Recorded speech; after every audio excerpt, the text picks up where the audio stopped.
me ask the next question of you in our interview, and that is, what are some of your favorite games that you created? Which ones do you really like looking back and say, I nailed it with that one?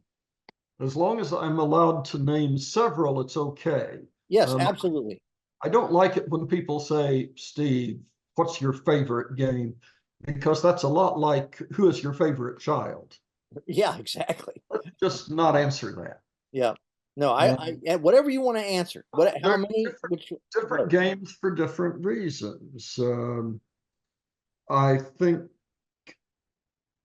I mean, I'm still awfully fond of Ogre. It was the first game that I ever wrote, and it came out competently. I think it tells a good story. Um, the rules are not original in substance, except for the piecemeal destruction of the ogre. The rules are pretty much standard SPI, except they're translated to English, um, Okay. which was an important advance. I like Illuminati because I think that it is the most original work I've ever done. I have no idea where some of those ideas came from, but it's a different way to move things around. And I like Kamikaze for the same reason, because that one it doesn't use standard components and it doesn't tell the story in a standard way, but you still get to blow things up real good.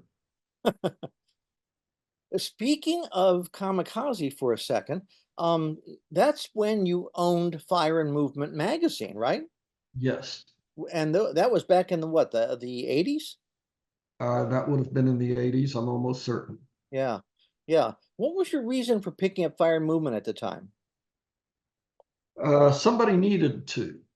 I mean, I never thought of myself as the final and permanent owner of the magazine, but it needed somebody who could take respectful care of it. Well, that certainly happened. And the game Kamikaze, originally Fire and Movement didn't have a game in each issue like Strategy and Tactics did. But you put that in there, Kamikaze, which I worked on with you.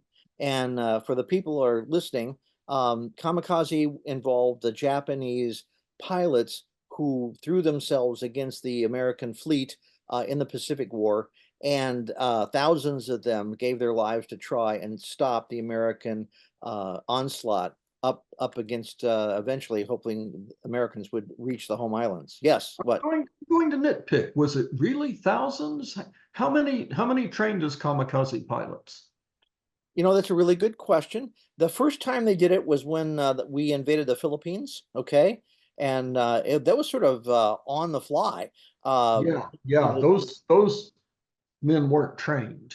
right, exactly. They just Or they simply were got up trained there. Yeah. pilots, but and that was in the long run why kamikaze wasn't a good idea, because it used up pilots. Yeah, well, I think the Japanese excuse is they're losing, and the only way to turn it around is to use the bravery of their people in these suicide attacks, which obviously didn't work, but it was incredible. And Okinawa in particular, which was after the invasion of the Philippines in early 1945, the kamikazes. My understanding is that there were at least a couple of thousand involved in the defense of Okinawa, and a lot of those pilots had been trained enough to be able to fly to Okinawa from the home islands and throw themselves at the American fleet. Now I'm going to do a little on the fly research. Okay. You're right. According to Wikipedia, which is always a place to start research as long as you don't finish there, Hmm. but Wikipedia thinks that 3,800 kamikaze pilots died during the war. I didn't know it was that many.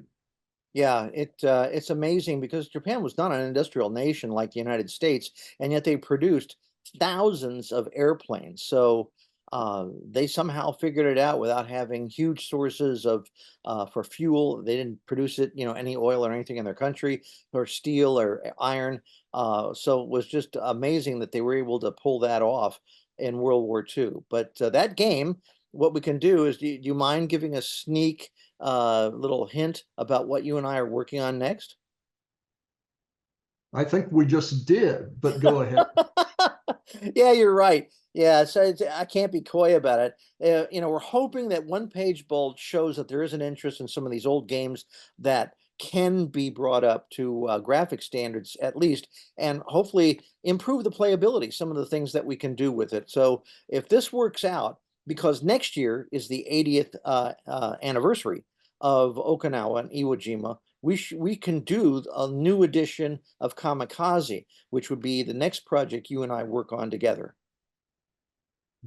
I would love to see ship cards done full color into modern standards. Yeah, yeah, me too. Me too.